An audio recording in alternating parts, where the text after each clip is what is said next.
The Science of Getting Rich by Wallace D. Wattles. Preface. This book is pragmatical, not philosophical. A practical manual, not a treatise upon theories. It is intended for the men and women whose most pressing need is for money, who wish to get rich first and philosophize afterward.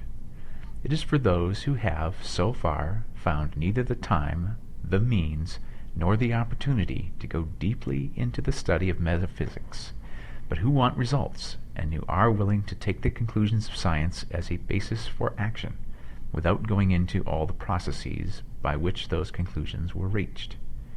It is expected that the reader will take the fundamental statements upon faith, just as he would take statements concerning a law of electrical action if they were promulgated by a Marconi or an Edison, and, taking the statements upon faith, that he will prove their truth by acting upon them without fear or hesitation. Every man or woman who does this will certainly get rich, for the science herein applied is an exact science, and failure is impossible. For the benefit, however, of those who wish to investigate philosophical theories and so secure a logical basis for faith, I will here cite certain authorities. The monistic theory of the universe, the theory that one is all and that all is one, that one substance manifests itself as the seeming many elements of the material world, is of Hindu origin and has been gradually winning its way into the thought of the Western world for 200 years. It is the foundation of all the Oriental philosophies, and of those of Descartes, Spinoza, Leibniz, Schopenhauer, Hegel, and Emerson. The reader who would dig to the philosophical foundations of this is advised to read Hegel and Emerson for himself. In writing this book, I have sacrificed all other considerations to plainness and simplicity of style, so that all might understand. The plan of action laid down herein was deduced from the conclusions of philosophy. It has been thoroughly tested, and bears the supreme test of practical experiment. It works. If you wish to know how the conclusions were arrived at, read the writings of the authors mentioned above, and if you wish to reap the fruits of their philosophies in actual practice, read this book and do exactly as it tells you to do. Chapter 1. The Right to be Rich. Whatever may be said in praise of poverty, the fact remains that it is not possible to live a really complete or successful life unless one is rich. No man can rise to his greatest possible height in talent or soul development unless he has plenty of money. For to unfold the soul and to develop talent, he must have many things to use, and he cannot have these things unless he has money to buy them. A man develops in mind, soul, and body by making use of things, and society is so organized that man must have money in order to become the possessor of things. Therefore, the basis of all advancement for man must be the science of getting rich. The object of all life is development, and everything that lives has an inalienable right to all the development it is capable of attaining. Man's right to life means his right to have the free and unrestricted use of all the things which may be necessary to his fullest mental, spiritual, and physical unfoldment, or, in other words, his right to be rich. In this book I shall not speak of riches in a figurative way. To be really rich does not mean to be satisfied or contented with a little. No man ought to be satisfied with a little if he is capable of using and enjoying more. The purpose of nature is the advancement and unfoldment of life, and every man should have all that can contribute to the power, elegance, beauty, and richness of life. To be content with less is sinful. The man who owns all he wants for the living of all the life he is capable of living is rich, and no man who has not plenty of money can have all he wants. Life has advanced so far and become so complex that even the most ordinary man or woman requires a great amount of wealth in order to live in a manner that even approaches completeness. Every person naturally wants to become all that they are capable of becoming. This desire to realize innate possibilities is inherent in human nature. we cannot help wanting to be all that we can be. Success in life is becoming what you want to be.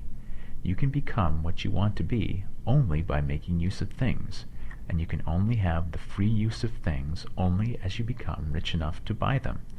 To understand the science of getting rich is therefore the most essential of all knowledge.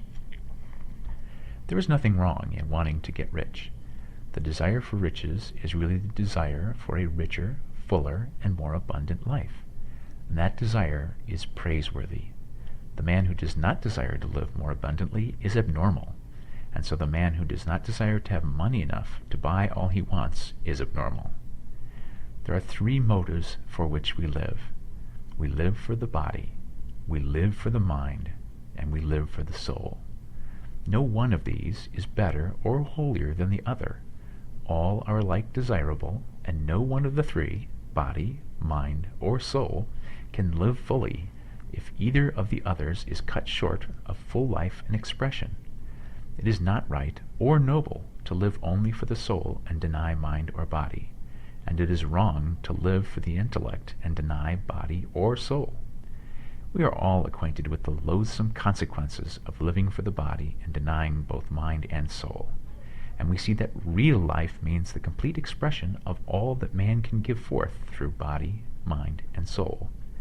Whatever he can say, no man can be really happy or satisfied unless his body is living fully in every function, and unless the same is true of his mind and his soul. Wherever there is unexpressed possibility, or function not performed, there is unsatisfied desire. Desire is possibility seeking expression, or function seeking performance. Men cannot live fully in body without good food, comfortable clothing, and warm shelter, and without freedom from excessive toil. Rest and recreation are also necessary to his physical life. He cannot live fully in mind without books and time to study them, without opportunity for travel and observation, or without intellectual companionship. To live fully in mind, he must have intellectual recreations, and must surround himself with all the objects of art and beauty he is capable of using and appreciating. To live fully in soul, man must have love, and love is denied expression by poverty. A man's highest happiness is found in the bestowal of benefits on those he loves. Love finds its most natural and spontaneous expression in giving.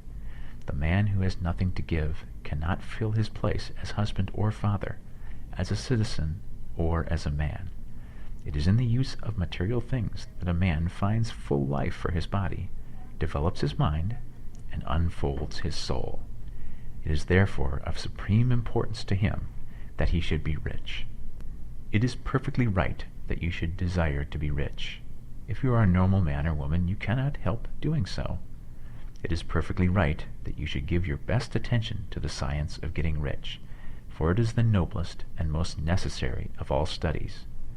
If you neglect this study, you are derelict in your duty to yourself, to God, and humanity, for you can render to God and humanity no greater service than to make the most of yourself. Chapter 2. There is a science of getting rich. There is a science of getting rich, and it is an exact science, like algebra or arithmetic. There are certain laws which govern the process of acquiring riches. Once these laws are learned and obeyed by any man, he will get rich with mathematical certainty. The ownership of money and property comes as a result of doing things in a certain way. Those who do things in this certain way, whether on purpose or accidentally, get rich, while those who do not do things in this certain way, no matter how hard they work or how able they are, remain poor. It is a natural law that like causes always produce like effects, and therefore any man or woman who learns to do things in this certain way will infallibly get rich. That the above statement is true is shown by the following facts. Getting rich is not a matter of environment, for, if it were, all the people in a certain neighborhood would become wealthy. The people of one city would all be rich, while those in other towns would all be poor. Or the inhabitants of one state would roll in wealth, while those of an adjoining state would be in poverty. But everywhere we see rich and poor living side by side in the same environment, and often engaged in the same vocations.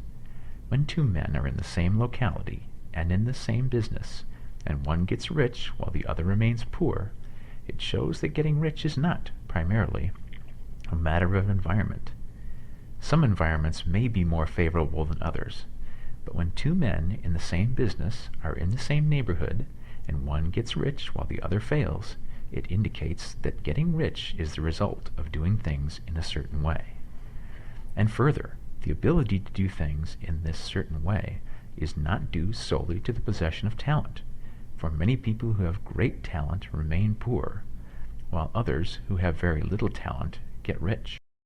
Studying the people who have got rich, we find that they are an average lot in all respects, having no greater talents and abilities than other men. It is evident that they do not get rich because they possess talents and abilities that other men have not, but because they happen to do things in a certain way. Getting rich is not the result of saving or thrift. Many very penurious people are poor, while free spenders often get rich. Nor is getting rich due to doing things which others fail to do, for two men in the same business often do almost exactly the same things, and one gets rich while the other remains poor or becomes bankrupt. From all these things, we must come to the conclusion that getting rich is the result of doing things in a certain way. If getting rich is the result of doing things in a certain way, and if like causes always produce like effects, then any man or woman who can do things in that way can become rich, and the whole matter is brought within the domain of exact science.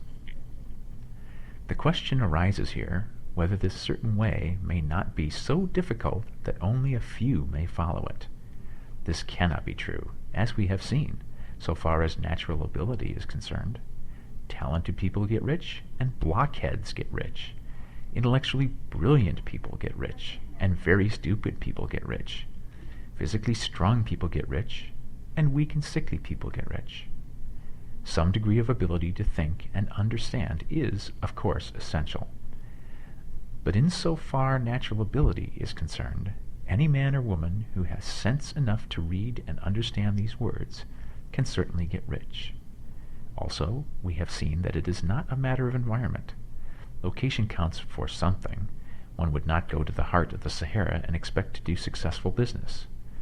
Getting rich involves the necessity of dealing with men, and of being where there are people to deal with. And if these people are inclined to deal in the way you want to deal, so much the better. But that is about as far as environment goes. If anybody else in your town can get rich, so can you. And if anybody else in your state can get rich, so can you.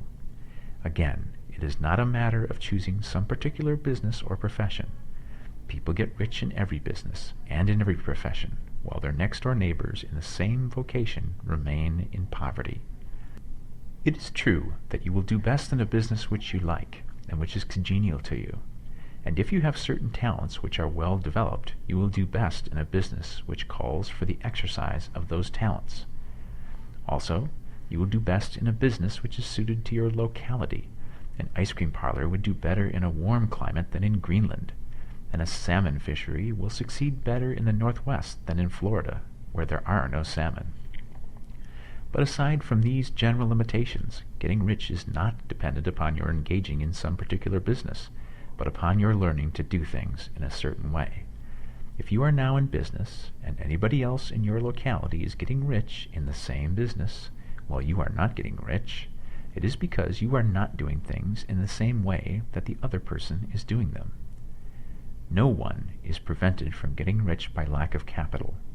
True, as you get capital, the increase becomes more easy and rapid, but one who has capital is already rich and does not need to consider how to become so.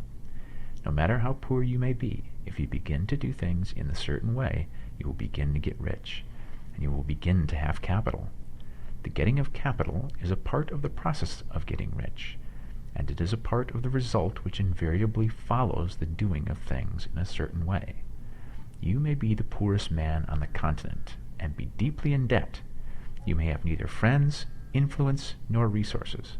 But if you begin to do things in this certain way, you must infallibly begin to get rich, for like causes must produce like effects. If you have no capital, you can get capital. If you are in the wrong business, you can get into the right business. If you are in the wrong location, you can go to the right location. And you can do so by beginning in your present business and in your present location to do things in the certain way which causes success. Chapter 3. Is opportunity monopolized? No man is kept poor because opportunity has been taken away from him, because other people have monopolized the wealth and have put a fence around it. You may be shut off from engaging in business in certain lines, but there are other channels open to you. Probably it would be hard for you to get control of any of the great railroad systems. That field is pretty well monopolized. But the electric railway business is still in its infancy and offers plenty of scope for enterprise, and it will be but a few years until traffic and transportation through the air will become a great industry, and in all its branches will give employment to hundreds of thousands and perhaps millions of people. Why not turn your attention to the development of aerial transportation, instead of competing with J.J. Hill and others for a chance in the steam railway world? It is quite true that if you are a workman in the employ of the Steel Trust, you have very little chance of becoming the owner of the plant in which you work. But it is also true that if you will commence to act in a certain way, you can soon leave the employ of the Steel Trust. You can buy a farm of from 10 to 40 acres and engage in business as a producer of foodstuffs. There is great opportunity at this time for men who will live upon small tracts of land and cultivate the same intensively. Such men will certainly get rich. You may say that it is impossible for you to get the land, but I am going to prove to you that it is not impossible, and that you can certainly get a farm if you will go to work in a certain way. At different periods, the tide of opportunity sets in different directions, according to the needs of the whole, and the particular stage of social evolution which has been reached. At present, in America, it is setting toward agriculture and the allied industries and professions. Today, opportunity is open before the factory worker in his line. It is open before the businessman who supplies the farmer more than before the one who supplies the factory worker, and before the professional man who waits upon the farmer more than before the one who serves the working class. There is abundance of opportunity for the man who will go with the tide instead of trying to swim against it. So the factory workers, either as individuals or as a class, are not deprived of opportunity. The workers are not being kept down by their masters. They are not being ground by the trusts and combinations of capital. As a class, they are where they are because they do not do things in a certain way. If the workers of America chose to do so, they could follow the example of their brothers in Belgium and other countries, and establish great department stores and cooperative industries. They could elect men of their own class to office and pass laws favoring the development of such cooperative industries, and in a few years they could take peaceable possession of the industrial field. The working class may become the master class whenever they will begin to do things in a certain way. The law of wealth is the same for them as it is for all others. This they must learn, and they will remain where they are as long as they continue to do as they do. The individual worker, however, is not held down by the ignorance or the mental slothfulness of his class. He can follow the tide of opportunity to riches, and this book will tell him how. No one is kept in poverty by a shortness in the supply of riches. There is more than enough for all. A palace as large as the Capitol at Washington might be built for every family on earth from the building materials in the United States alone. And under intense cultivation, this country would produce wool, cotton, linen, and silk enough to clothe each person in the world finer than Solomon was arrayed in all his glory, together with food enough to feed them all luxuriously. The visible supply is practically inexhaustible, and the invisible supply really is inexhaustible. Everything you see on earth is made from one original substance, out of which all things proceed. New forms are constantly being made, and older ones are dissolving, but all are shapes assumed by one thing. There is no limit to the supply of formless stuff or original substance. The universe is made out of it, but it was not all used in making the universe. The spaces in, through, and between the forms of the visible universe are permeated and filled with the original substance, with the formless stuff, with the raw material of all things. 10,000 times as much as has been made might still be made, and even then we should not have exhausted the supply of universal raw material. No man, therefore, is poor because nature is poor, or because there is not enough to go around. Nature is an inexhaustible storehouse of riches. The supply will never run short. Original substance is alive with creative energy and is constantly producing more forms. When the supply of building material is exhausted, more will be produced. When the soil is exhausted so that foodstuffs and materials for clothing will no longer grow upon it, it will be renewed, or more soil will be made.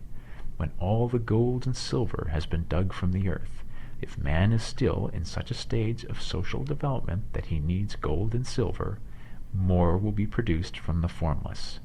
The formless stuff responds to the needs of man. It will not let him be without any good thing.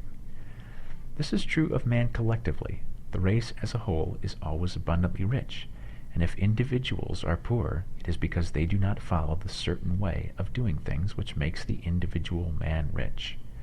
The formless stuff is intelligent. It is stuff which thinks. It is alive and is always impelled toward more life. It is the natural and inherent impulse of life to seek to live more. It is the nature of intelligence to enlarge itself, and of consciousness to seek to extend its boundaries and find fuller expression.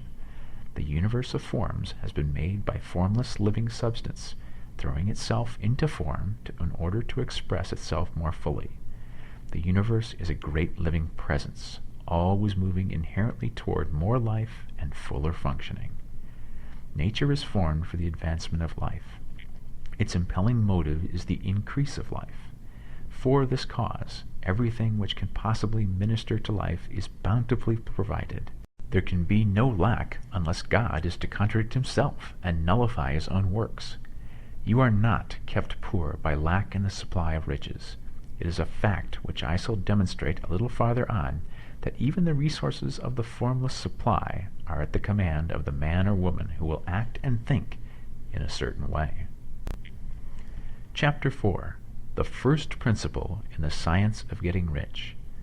Thought is the only power which can produce tangible riches from the formless substance. The stuff from which all things are made is a substance which thinks, and the thought of form in this substance produces the form. Original substance moves according to its thoughts.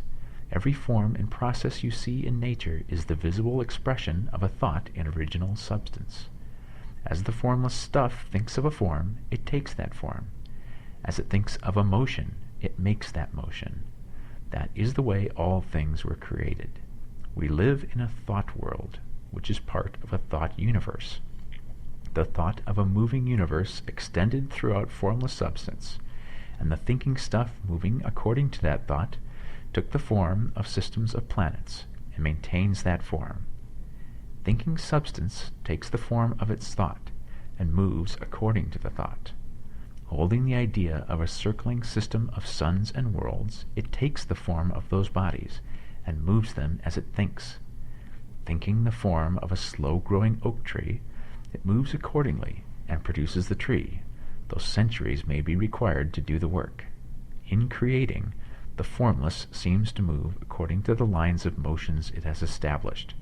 The thought of an oak tree does not cause the instant formation of a full-grown tree, but it does start in motion the forces which will produce the tree along established lines of growth. Every thought of form, held in thinking substance, causes the creation of the form, but always, or at least generally, along lines of growth and action already established. The thought of a house of a certain construction, if it were impressed upon formless substance, might not cause the instant formation of the house. but it would cause the turning of creative energies already working in trade and commerce into such channels as to result in the speedy building of the house. And if there were no existing channels through which the creative energy could work, then the house would be formed directly from primal substance, without waiting for the slow processes of the organic and inorganic world. No thought of form can be impressed upon original substance without causing the creation of the form. Man is a thinking center and can originate thought. All the forms that man fashions with his hands must first exist in his thoughts. He cannot shape a thing until he has thought that thing. And so far, man has confined his efforts wholly to the work of his hands. He has applied manual labor to the world of forms, seeking to change or modify those already existing. He has never thought of trying to cause the creation of new forms by impressing his thoughts upon formless substance. When man has a thought form, he takes material from the forms of nature and makes an image of the form which is in his mind. He has, so far, made little or no effort to cooperate with formless intelligence, to work, quote, with the Father, end quote. He has not dreamed that he can, quote, do what he seeth the Father doing, end quote. Man reshapes and modifies existing forms by manual labor. He has given no attention to the question whether he may not produce things from formless substance by communicating his thoughts to it. We propose to prove that he may do so, to prove that any man or woman may do so, and to show how. As our first step, we must lay down 3 fundamental propositions. First, we assert that there is one original formless stuff or substance from which all things are made. All the seemingly many elements are but different presentations of one element. All the many forms found in organic and inorganic nature are but different shapes made from the same stuff. And this stuff is thinking stuff. A thought held in it produces the form of the thought. Thought in thinking substance produces shapes. Man is a thinking center, capable of original thought. If man can communicate his thought to original thinking substance, he can cause the creation or formation of the thing he thinks about. To summarize this, 1. There is a thinking stuff from which all things are made, and which, in its original state, permeates, penetrates, and fills the interspaces of the universe. 2. A thought in this substance produces the thing that is imagined by the thought. 3. Man can form things in his thought, and, by impressing his thought upon formless substance, can cause the thing he thinks about to be creative. It may be asked if I can prove these statements, and without going into details, I answer that I can do so, both by logic and experience.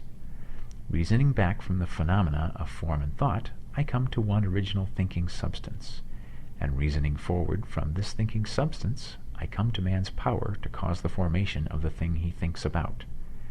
And by experiment, I find the reasoning true, and this is my strongest proof. If one man who reads this book gets rich by doing what it tells him to do, that is evidence in support of my claim. But if every man who does what it tells him to do gets rich, that is positive proof until someone goes through the process and fails. The theory is true until the process fails, and this process will not fail, for every man who does exactly what this book tells him to do will get rich. I have said that men get rich by doing things in a certain way, and in order to do so, men must become able to think in a certain way. A man's way of doing things is the direct result of the way he thinks about things. To do things in a way you want to do them, you will have to acquire the ability to think the way you want to think. This is the first step towards getting rich. To think what you want to think is to think truth, regardless of appearances. Every man has the natural and inherent power to think what he wants to think, but it requires far more effort to do so than it does to think the thoughts which are suggested by appearances. To think according to appearances is easy. To think truth, regardless of appearances, is laborious and requires the expenditure of more power than any other work man is called upon to perform. There is no labor from which most people shrink as they do from that of sustained and consecutive thought. It is the hardest work in the world. This is especially true when truth is contrary to appearances. Every appearance in the visible world tends to produce a corresponding form in the mind which observes it, and this can only be prevented by holding the thought of the truth. To look upon the appearance of disease will produce the form of disease in your own mind, and ultimately in your body, unless you hold the thought of the truth, which is that there is no disease. It is only an appearance, and the reality is health. To look upon the appearances of poverty will produce corresponding forms in your own mind, unless you hold to the truth that there is no poverty, there is only abundance. To think health when surrounded by the appearances of disease, or to think riches when in the midst of appearances of poverty, requires power. But he who acquires this power becomes a master mind. He can conquer fate. He can have what he wants. This power can only be acquired by getting hold of the basic fact which is behind all appearances. And the fact is that there is one thinking substance from which and by which all things are made. Then we must grasp the truth that every thought held in this substance becomes a form, and that man can so impress his thoughts upon it as to cause them to take form and become visible things. When we realize this, we lose all doubt and fear, for we know that we can create what we want to create, we can get what we want to have, and can become what we want to be. As a first step toward getting rich, you must believe the three fundamental statements given previously in this chapter, and in order to emphasize them, I repeat them here. 1. There is a thinking stuff from which all things are made, and which, in its original state, permeates, penetrates, and fills the interspaces of the universe. 2. A thought in this substance produces the thing that is imaged by the thought. 3. Man can form things in his thought and, by impressing his thought upon formless substance, can cause the thing he thinks about to be created. You must lay aside all other concepts of the universe than this monistic one, and you must dwell upon this until it is fixed in your mind and has become your habitual thought.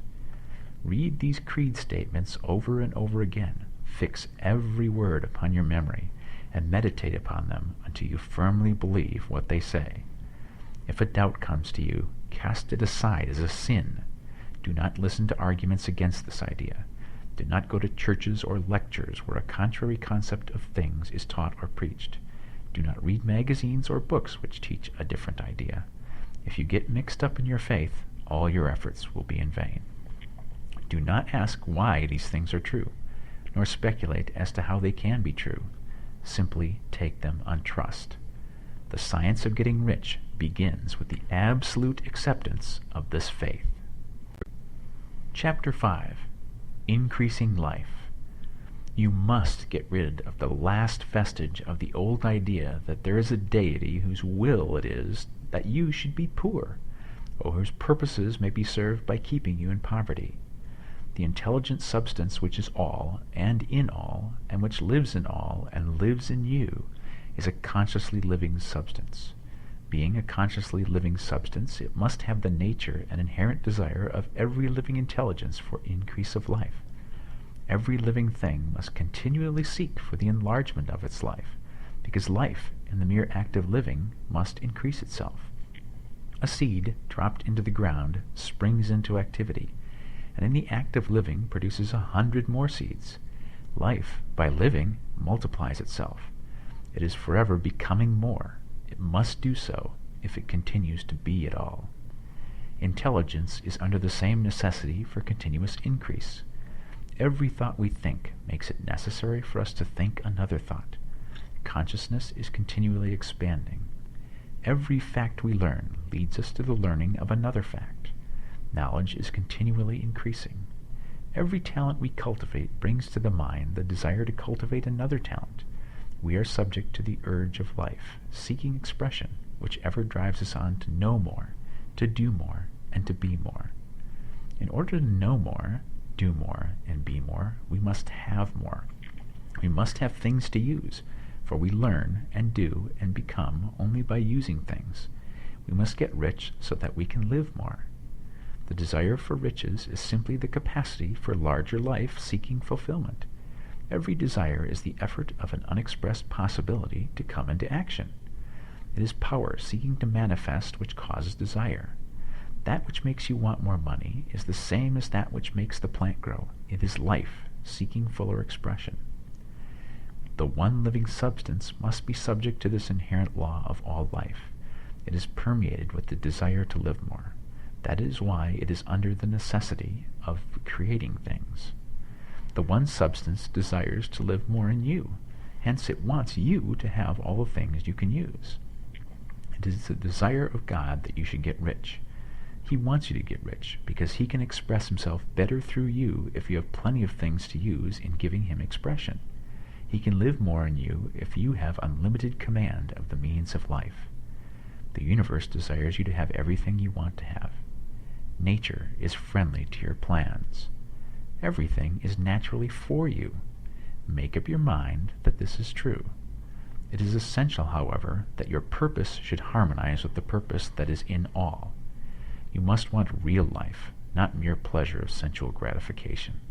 Life is the performance of function, and the individual really lives only when he performs every function, physical, mental, and spiritual, of which he is capable without excess in any.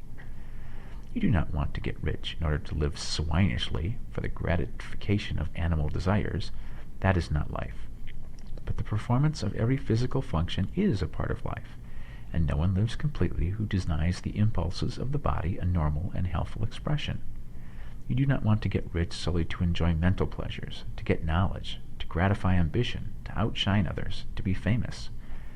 All of these are a legitimate part of life, but the man who lives for the pleasures of the intellect alone will only have a partial life, and he will never be satisfied with his lot. You do not want to get rich solely for the good of others, to lose yourself for the salvation of mankind, to experience the joys of philanthropy and sacrifice.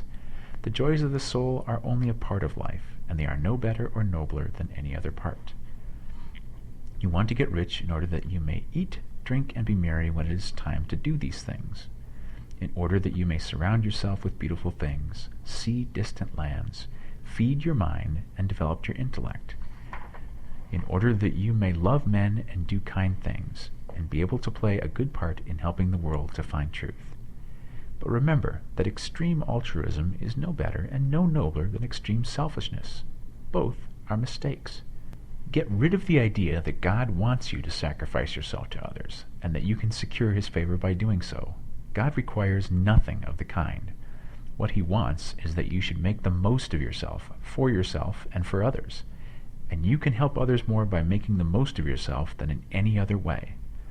You can make the most of yourself only by getting rich, so it is right and praiseworthy that you should give your first and best thought to the work of acquiring wealth.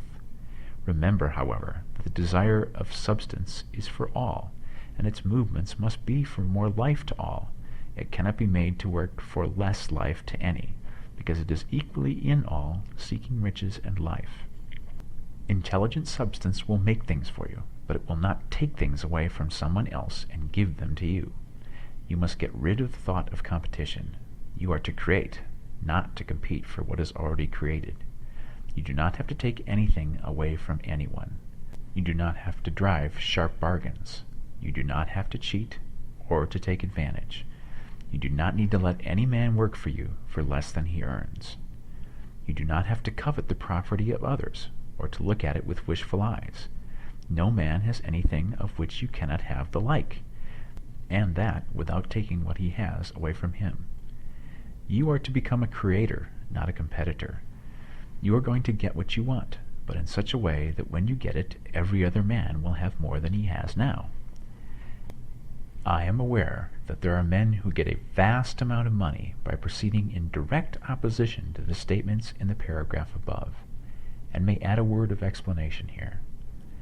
Men of the plutocratic type who become very rich do so sometimes purely by their extraordinary ability on the plane of competition, and sometimes they unconsciously relate themselves to substance in its great purposes and movements for the general racial upbuilding through industrial evolution.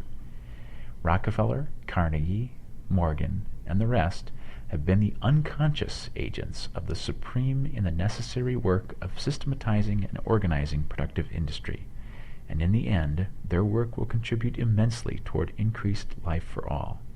Their day is nearly over. They have organized production, and will soon be succeeded by the agents of the multitude who will organize the machinery of distribution. The multimillionaires are like the monster reptiles of the prehistoric eras. They play a necessary part in the evolutionary process, but the same power which produced them will dispose of them, and it is well to bear in mind that they have never been really rich. A record of the private lives of most of this class will show that they have been really the most abject and wretched of the poor. Riches secured on the competitive plane are never satisfactory and permanent. They are yours today, and another's tomorrow. Remember, if you are to become rich in a scientific and certain way, you must rise entirely out of the competitive thought. You must never think for a moment that the supply is limited.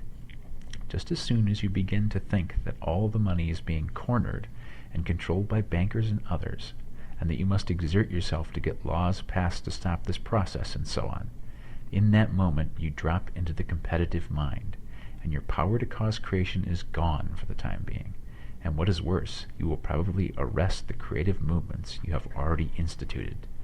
Know that there are countless millions of dollars worth of gold in the mountains of the earth not yet brought to light, and know that if it were not, more would be created from thinking substance to supply your needs. Know that the money you need will come, even if it is necessary for 1,000 men to be led to the discovery of new gold mines tomorrow. Never look at the visible. Look always at the limitless riches in formless substance, and know that they are coming to you as fast as you can receive and use them. Nobody, by cornering the visible supply, can prevent you from getting what is yours. So never allow yourself to think for an instant that all the best building spots will be taken before you get ready to build your house, unless you hurry. Never worry about the trusts and combines and get anxious for fear they will soon come to own the whole earth. Never get afraid that you will lose what you want because some other person beats you to it. That cannot possibly happen. You are not seeking anything that is possessed by anybody else. You are causing what you want to be created from formless substance, and the supply is without limits. Stick to the formulated statement. 1. There is a thinking stuff from which all things are made, and which, in its original state, permeates, penetrates, and fills the interspaces of the universe. 2. A thought in this substance produces the thing that is imaged by the thought. 3. Man can form things in his thought, and, by impressing his thought upon formless substance, can cause the thing he thinks about to be created. Chapter 6. How riches come to you.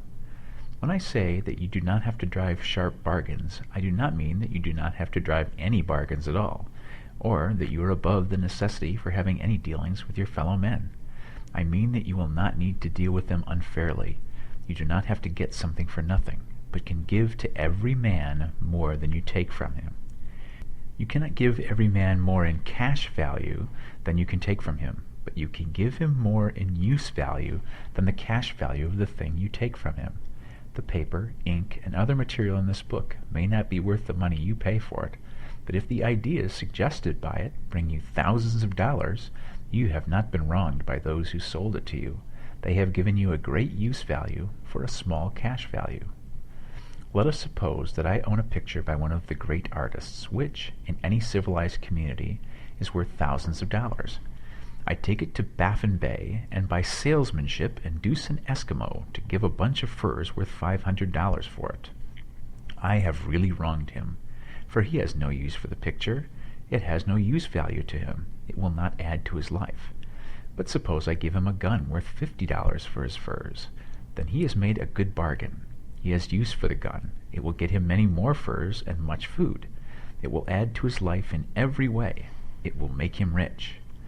When you rise from the competitive to the creative plane, you can scan your business transactions very strictly. And if you are selling any man anything which does not add more to his life than the thing he gave you in exchange, you can afford to stop it. You do not have to beat anybody in business. And if you are in a business which does beat people, get out of it at once. Give every man more in use value than you take from him in cash value. Then you are adding to the life of the world by every business transaction. If you have people working for you, you must take from them more in cash value than you pay them in wages. But you can so organize your business that it will be filled with the principle of advancement, and so that each employee who wishes to do so may advance a little every day. You can make your business do for your employees what this book is doing for you. You can so conduct your business that it will be a sort of ladder by which every employee who will take the trouble may climb to riches himself, and, given the opportunity, if you will not do so, it is not your fault. And, finally, because you are to cause the creation of your riches from formless substance which permeates all your environment, it does not follow that they are to take shape from the atmosphere and come into being before your very eyes. If you want a sewing machine, for instance, I do not mean to tell you that you are to impress the thought of a sewing machine on thinking substance until the machine is formed without hands in the room where you sit or elsewhere. But if you want a sewing machine, hold the mental image of it with the most positive certainty that it is being made or is on its way to you. After once forming the thought, have the most absolute and unquestioning faith that the sewing machine is coming. Never think of it or speak of it in any other way than as being sure to arrive. Claim it as already yours. It will be brought to you by the power of the Supreme Intelligence, acting upon the minds of men. If you live in Maine, it may be that a man will be brought from Texas or Japan to engage in some transaction which will result in your getting what you want. If so, the whole matter will be as much to that man's advantage as it is to yours. Do not forget for a moment that the thinking substance is through all, in all, communicating with all, and can influence all. The desire of thinking substance for fuller life and better living has caused the creation of all the sewing machines already made, and it can cause the creation of millions more, and will, whenever men set in motion by desire and faith, and by acting in a certain way. You can certainly have a sewing machine in your house, and it is just as certain that you can have any other thing or things which you want, and which you will use for the advancement of your own life and the lives of others. You need not hesitate about asking largely. Quote, "It is your Father's pleasure to give you the kingdom," end quote, said Jesus. Original substance wants to live all that is possible in you, and wants you to have all that you can or will use for the living of the most abundant life. If you fix upon your consciousness the fact that the desire you feel for the possession of riches is one with the desire of omnipotence for more complete expression, your faith becomes invincible. Once I saw a little boy sitting at a piano and vainly trying to bring harmony out of the keys, and I saw that he was grieved and provoked by his inability to play real music. I asked him the cause of his vexation, and he answered, "I can feel the music in me, but I can't make my hands go right." The music in him was the urge of original substance, containing all the possibilities of all life. All there is of music was seeking expression through the child. God, the one substance, is trying to live and do and enjoy things through humanity. He is saying, "I want hands to build wonderful structures, to play divine harmonies, to paint glorious pictures. I want feet to run my errands, eyes to see my beauties, tongues to tell mighty truths and to sing marvelous songs," and so on. All that there is of possibility is seeking expression through men. God wants those who can play music to have pianos and every other instrument, and to have the means to cultivate their talents to the fullest extent. He wants those who can appreciate beauty to be able to surround themselves with beautiful things. He wants those who can discern truth to have every opportunity to travel and observe. He wants those who can appreciate dress to be beautifully clothed, and those who can appreciate good food to be luxuriously fed. He wants all these things because it is himself that enjoys and appreciates them. It is God who wants to play and sing and enjoy beauty and proclaim truth and wear fine clothes and eat good foods. It is God that worketh in you to will and to do, said Paul. The desire you feel for riches is the infinite, seeking to express himself in you as he sought to find expression in the little boy at the piano. So you need not hesitate to ask largely. Your part is to focalize and express the desire of God. This is a difficult point with most people. They retain something of the old idea that poverty and self-sacrifice are pleasing to God. They look upon poverty as a part of the plan, a necessity of nature. They have the idea that God has finished his work and made all that he can make, and that the majority of men must stay poor because there is not enough to go around. They hold to so much of this erroneous thought that they feel ashamed to ask for wealth. They try not to want more than a very modest competence, just enough to make them fairly comfortable.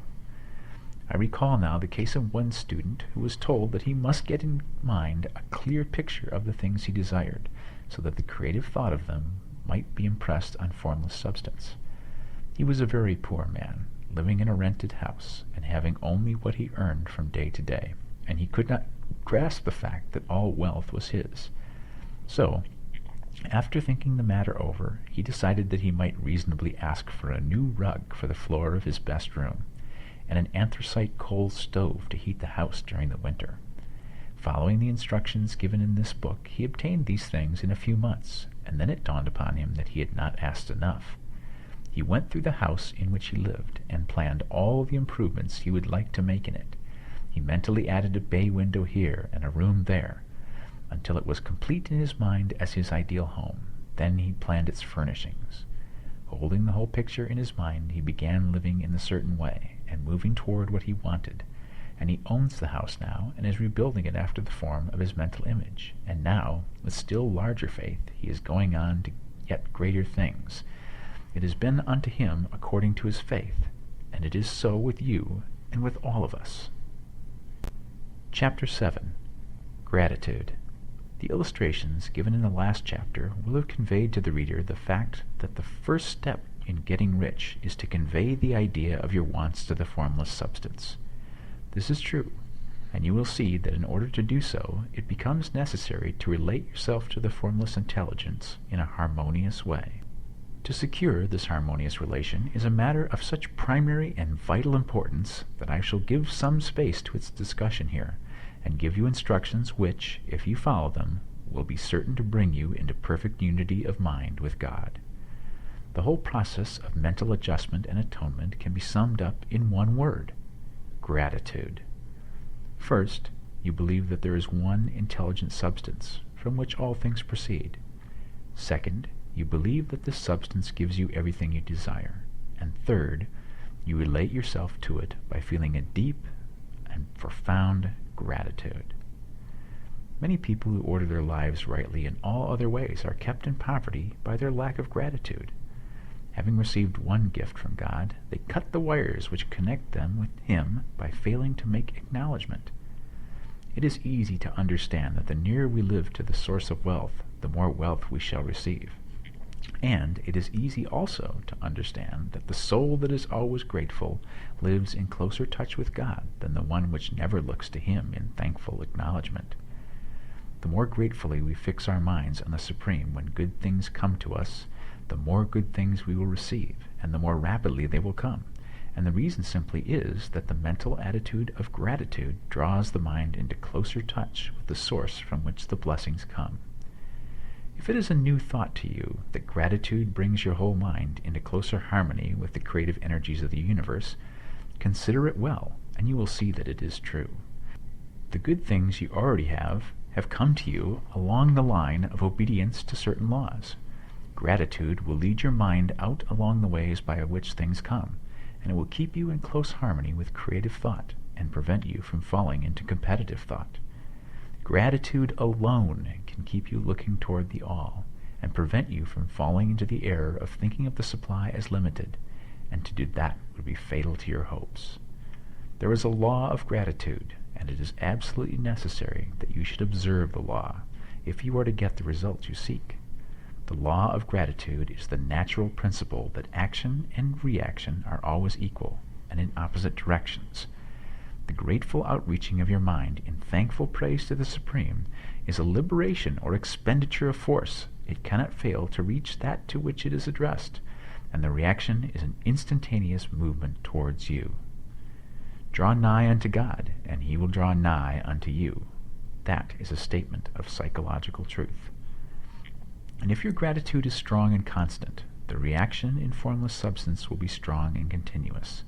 The movement of the things you want will be always towards you. Notice the grateful attitude that Jesus took, how he always seemed to be saying, "I thank thee, Father, that thou hearest me."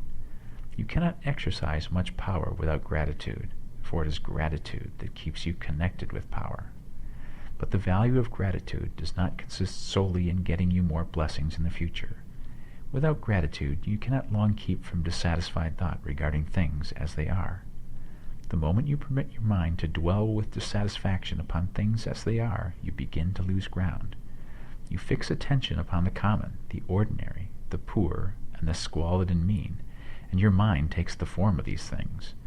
Then you will transmit these forms or mental images to the formless, and the common, the poor, the squalid, and mean will come to you. To permit your mind to dwell upon the inferior is to become inferior and to surround yourself with inferior things. On the other hand, to fix your attention on the best is to surround yourself with the best, and to become the best. The creative power within us makes us into the image of that with which we give our attention. We are thinking substance, and thinking substance always takes the form of that which it thinks about. The grateful mind is constantly fixed upon the best, therefore it tends to become the best. It takes the form or character of the best, and will receive the best.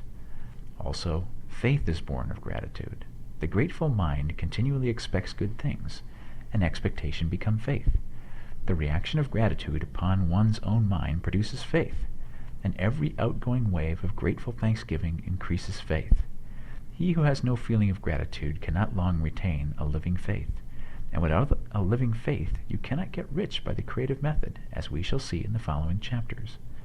It is necessary, then, to cultivate the habit of being grateful for every good thing that comes to you, and to give thanks continuously. And because all things have contributed to your advancement, you should include all things in your gratitude. Do not waste time thinking or talking about the shortcomings or wrong actions of plutocrats or trust magnates. Their organization of the world has made your opportunity. All you get really comes to you because of them. Do not rage against corrupt politicians. If it were not for politicians, we should fall into anarchy, and your opportunity would be greatly lessened. God has worked a long time and very patiently to bring us up to where we are in industry and government, and he is going right on with his work. There is not the least doubt that he will do away with plutocrats, trust magnates, captains of industry, and politicians as soon as they can be spared. But in the meantime, behold, they are all very good. Remember that they are all helping to arrange the lines of transmission along which your riches will come to you, and be grateful to them. This will bring you into harmonious relations with the good in everything, and the good in everything will move towards you. Chapter 8. Thinking in the Certain Way. Turn back to Chapter 6 and read again the story of the man who formed a mental image of his house, and you will get a fair idea of the initial step toward getting rich. You must form a clear and definite mental picture of what you want. You cannot transmit an idea unless you have it yourself. You must have it before you can give it, and many people fail to impress thinking substance because they themselves have only a vague and misty concept of the things they want to do, to have, or to become. It is not enough that you should have a general desire for wealth, quote, to do good with, end quote. Everybody has that desire. It is not enough that you should have a wish to travel, see things, live more. Everybody has those desires too. If you're going to send a wireless message to a friend, you would not send the letters of the alphabet in their order and let him construct the message for himself. Nor would you take words at random from the dictionary. You would send a coherent sentence, one which meant something.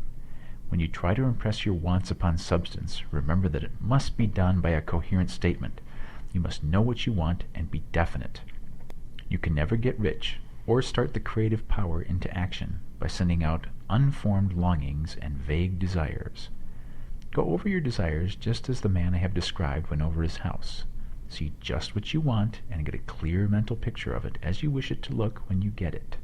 That clear mental picture you must have continually in mind, as the sailor has in mind the port towards which he is sailing the ship. You must keep your face toward it at all time. You must no more lose sight of it than the steersman loses sight of the compass. It is not necessary to take exercises in concentration, nor to set apart special times for prayer and affirmation. nor to go into the silence, nor to do occult stunts of any kind. Their things are well enough, but all you need is to know what you want, and to want it badly enough so that it will stay in your thoughts. Spend as much of your leisure time as you can in contemplating your picture, but no one needs to take exercises to concentrate his mind on a thing which he really wants. It is the things you do not really care about which require effort to fix your attention upon them. And unless you really want to get rich, so that the desire is strong enough to hold your thoughts directed to the purpose as the magnetic pole holds the needle of the compass, it will hardly be worthwhile for you to try to carry out the instructions given in this book. The methods herein set forth are for people whose desire for riches is strong enough to overcome mental laziness and the love of ease and make them work. The more clear and definite you make your picture then, and the more you dwell upon it, bringing out all its delightful details, the stronger your desire will be. And the stronger your desire, the easier it will be to hold your mind fixed upon the picture of what you want. Something more is necessary, however, than merely to see the picture clearly. If that is all you do, you are only a dreamer, and will have little or no power for accomplishment.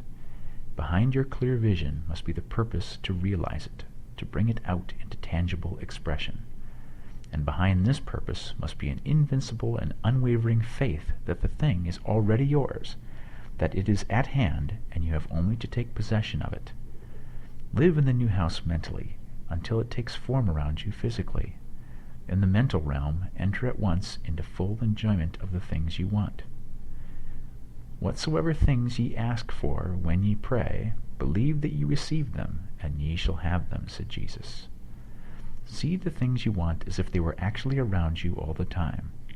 See yourself as owning and using them. Make use of them in imagination just as you will use them when they are your tangible possessions. Dwell upon your mental picture until it is clear and distinct, and then take the mental attitude of ownership towards everything in that picture. Take possession of it in mind, in the full faith that it is actually yours. Hold to this mental ownership. Do not waver for an instant in the faith that it is real. And remember what was said in a preceding chapter about gratitude. Be as thankful for it all the time as you expect to be when it has taken form. The man who can sincerely thank God for the things which as yet he owns only in imagination has real faith. He will get rich. He will cause the creation of whatsoever he wants. You do not need to pray repeatedly for things you want. It is not necessary to tell God about it every day. Use not vain repetitions, as the heathen do, said Jesus to his pupils, for your Father knoweth that ye have needs of these things before ye ask him. Your part is to intelligently formulate your desire for the things which make for a larger life, and to get these desires arranged in a coherent whole, and then to impress this whole desire upon the formless substance which has the power and the will to bring you what you want. You do not make this impression by repeating strings of words. You make it by holding the vision with unshakable purpose to attain it, and with steadfast faith that you do attain it. The answer to prayer is not according to your faith while you are talking, but according to your faith while you are working. You cannot impress the mind of God by having a special Sabbath day set apart to tell him what you want, and forgetting him during the rest of the week. You cannot impress him by having special hours to go into your closet and pray, if you then dismiss the matter from your mind until the hour of prayer comes again. Oral prayer is well enough, and has its effect, especially upon you, in clarifying your vision and strengthening your faith. But it is not your oral petitions which get you what you want. In order to get rich, you do not need a sweet hour of prayer. You need to pray without ceasing. And by prayer I mean holding steadily to your vision, with the purpose to cause its creation into solid form, and the faith that you are doing so. Believe that you receive them. The whole matter turns on receiving, once you have clearly formed your vision. When you have formed it, it is well to make an oral statement, addressing the Supreme in reverent prayer, and from that moment you must, in mind, receive what you ask for. Live in the new house, wear the fine clothes, ride in the automobile, go on the journey, and confidently plan for greater journeys. Think and speak of all the things you have asked for in terms of actual present ownership. Imagine an environment and a financial condition exactly as you want them, and live all the time in that imaginary environment and financial condition. Mind, however, that you do not do this as a mere dreamer and castle builder. Hold to the faith that the imaginary is being realized, and to the purpose to realize it. Remember that it is faith and purpose in the use of the imagination which make the difference between the scientist and the dreamer. And having learned this fact, it is here that you must learn the proper use of the will. Chapter 9. How to Use the Will. To set about getting rich in a scientific way, you do not try to apply your willpower to anything outside of yourself. You have no right to do so, anyway. It is wrong to apply your will to other men and women in order to get them to do what you wish done. It is as flagrantly wrong to coerce people by mental power as it is to coerce them by physical power. If compelling people by physical force to do things for you reduces them to slavery, compelling them by mental means accomplishes exactly the same thing. The only difference is in methods. If taking things from people by physical force is robbery, then taking things by mental force is robbery too. There is no difference in principle. You have no right to use your willpower upon another person, even for his own good, for you do not know what is for his good. The science of getting rich does not require you to apply power or force to any other person in any way whatsoever. There is not the slightest necessity for doing so. Indeed, any attempt to use your will upon others will only tend to defeat your purpose. You do not need to apply your will to things in order to compel them to come to you. That would simply be trying to coerce God, and would be foolish and useless, as well as irreverent. You do not have to compel God to give you good things, any more than you have to use your willpower to make the sun rise. You do not have to use your willpower to conquer an unfriendly deity, or to make stubborn and rebellious forces do your bidding. Substance is friendly to you, and is more anxious to give you what you want than you are to get it. To get rich, you need only use your willpower upon yourself. When you know what to think and do, then you must use your will to compel yourself to think and do the right things. That is the legitimate use of the will in getting what you want, to use it in holding yourself to the right course. Use your will to keep yourself thinking and acting in a certain way. Do not try to project your will or your thoughts or your mind out into space to act on things or people. Keep your mind at home. It can accomplish more there than elsewhere. Use your mind to form a mental image of what you want, and to hold that vision with faith and purpose, and use your will to keep your mind working in the right way. The more steady and continuous your faith and purpose, the more rapidly you will get rich, because you will make only positive impressions upon substance, and you will not neutralize or offset them by negative impressions. The picture of your desires, held with faith and purpose, is taken up by the formless and permeates it to great distances throughout the universe, for all I know. As this impression spreads, all things are set moving toward its realization. Every living thing, every inanimate thing, and the things yet uncreated are stirred toward bringing into being that which you want. All force begins to be exerted in that direction. All things begin to move toward you. The minds of people everywhere are influenced towards doing the thing necessary to the fulfilling of your desires, and they work for you unconsciously. But you can check all this by starting a negative impression in the formless substance. Doubt or unbelief is as certain to start a movement away from you as faith and purpose are to start one toward you.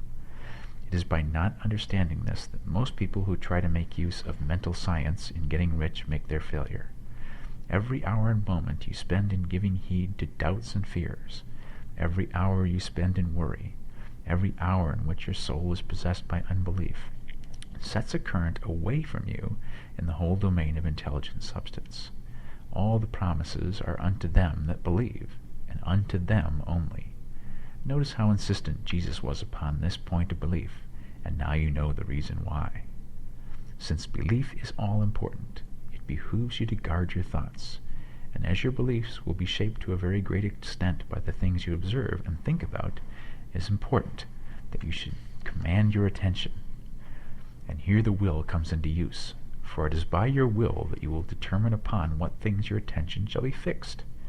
If you want to become rich, You must not make a study of poverty. Things are not brought into being by thinking about their opposites. Health is never attained by studying disease and thinking about disease. Righteousness is not to be promoted by studying sin and thinking about sin. And no one ever got rich by studying poverty and thinking about poverty. Medicine as a science of disease has increased disease. Religion as a science of sin has promoted sin. And economics as a study of poverty will fill the world with wretchedness and want. Do not talk about poverty. Do not investigate it, or concern yourself with it. Never mind what its causes are. You have nothing to do with them. What concerns you is the cure. Do not spend your time in charitable work, or charity movements. All charity only tends to perpetuate the wretchedness it aims to eradicate. I do not say that you should be hard-hearted or unkind, and refuse to hear the cry of need. But you must not try to eradicate poverty in any of the conventional ways. Put poverty behind you, and put all that pertains to it behind you, and make good. Get rich. That is the best way you can help the poor. And you cannot hold the mental image which is to make you rich if you fill your mind with pictures of poverty. Do not read books or papers which give circumstantial accounts of the wretchedness of the tenement dwellers, of the horrors of child labor, and so on. Do not read anything which fills your mind with gloomy images of want and suffering. You cannot help the poor in the least by knowing about these things, and the widespread knowledge of them does not tend at all to do away with poverty. What tends to do away with poverty is not the getting of pictures of poverty into your mind, but getting pictures of wealth into the minds of the poor. You are not deserting the poor in their misery when you refuse to allow your mind to be filled with pictures of that misery. Poverty can be done away with, not by increasing the number of well-to-do people who think about poverty, but by increasing the number of poor people who purpose with faith to get rich. The poor do not need charity. They need inspiration. Charity only sends them a loaf of bread to keep them alive in their wretchedness, or gives them an entertainment to make them forget for an hour or two. But inspiration will cause them to rise out of their misery. If you want to help the poor, demonstrate to them that they can become rich. Prove it by getting rich yourself.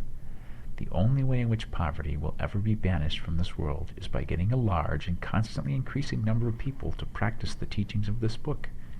People must be taught to become rich by creation, not by competition.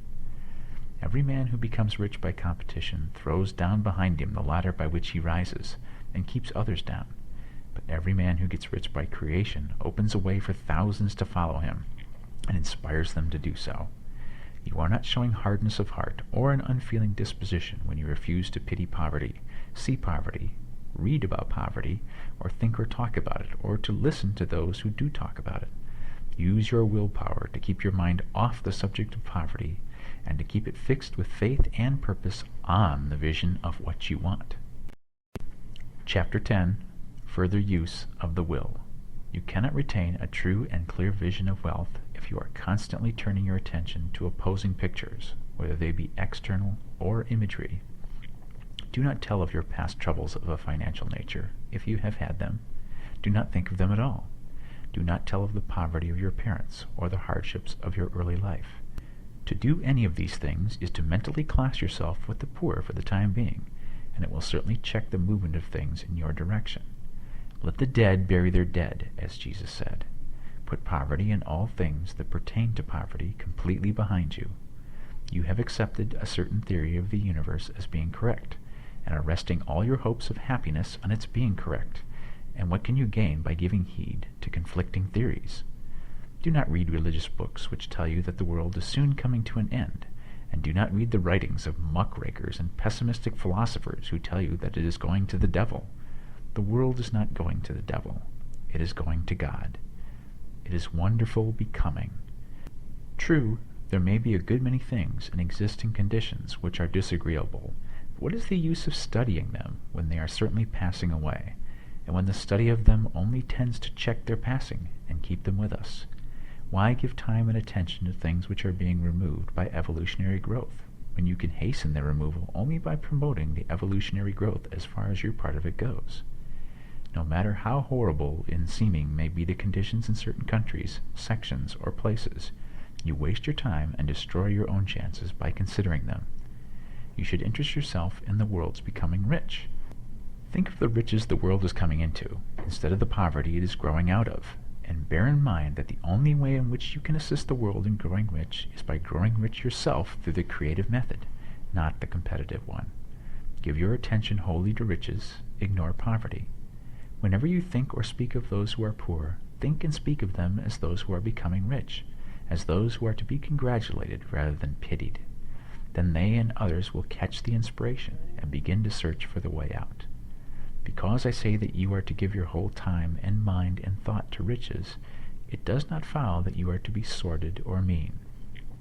To become really rich is the noblest aim you can have in life, for it includes everything else. On the competitive plane, the struggle to get rich is a godless scramble for power over other men. But when we come into the creative mind, all this is changed.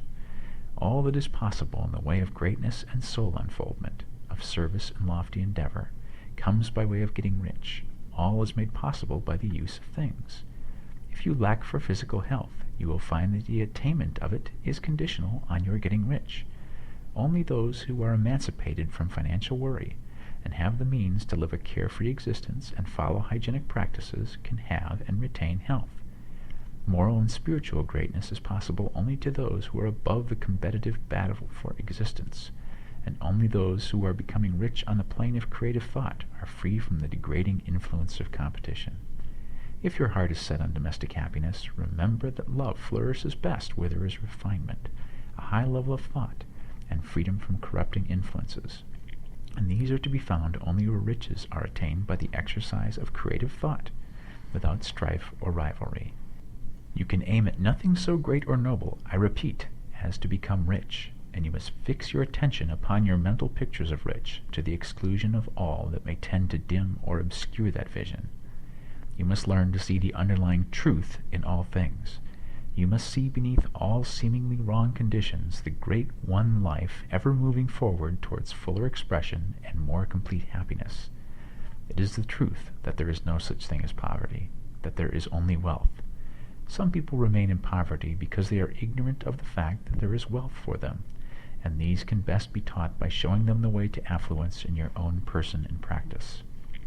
Others are poor because, while they feel that there is a way out, they are too intellectually indolent to put forth the mental effort necessary to find that way and by travel it.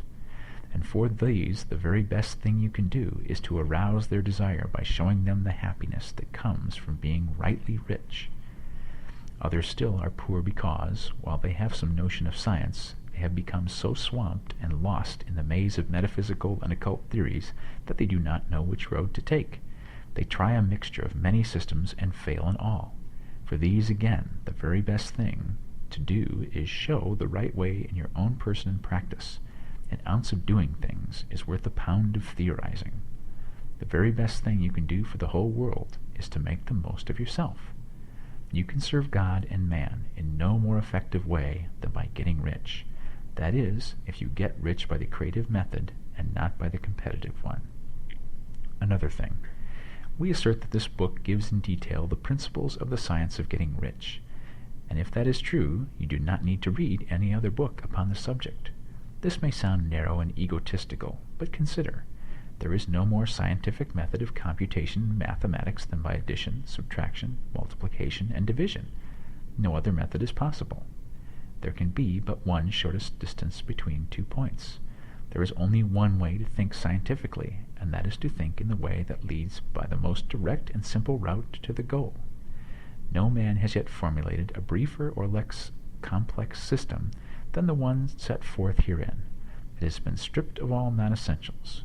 When you commence on this, lay aside all others, put them out of your mind altogether. Read this book every day. Keep it with you. Commit it to memory, and do not think about other systems and theories. If you do, you will begin to have doubts, and to be uncertain and wavering in your thought, and then you will begin to make failures. After you have made good and become rich, you may study other systems as much as you please. But until you are quite sure that you have gained what you want, do not read anything on this line but this book, unless it be the authors mentioned in the preface, and read only the most optimistic comments on the world's news, those in harmony with your picture. Also, postpone your investigations into the occult. Do not dabble in theosophy, spiritualism, or kindred studies. It is very likely that the dead still live and are near, but if they are, let them alone. Mind your own business. Wherever the spirits of the dead may be, they have their own work to do, and their own problems to solve, and we have no right to interfere with them. We cannot help them, and it is very doubtful whether they can help us, or whether we have any right to trespass upon their time if they can. Let the dead and the hereafter alone, and solve your own problem. Get rich. If you begin to mix with the occult, you will start mental cross-currents which will surely bring your hopes to shipwreck. Now, this and the preceding chapters have brought us to the following statement of basic facts. 1. There is a thinking stuff from which all things are made, and which, in its original state, permeates, penetrates, and fills the interspaces of the universe. 2. A thought in this substance produces the thing that is imaged by the thought. 3. Man can form things in his thoughts, and, by impressing his thought upon formless substance, can cause the thing he thinks about to be created. 4. In order to do this, man must pass from the competitive to the creative mind.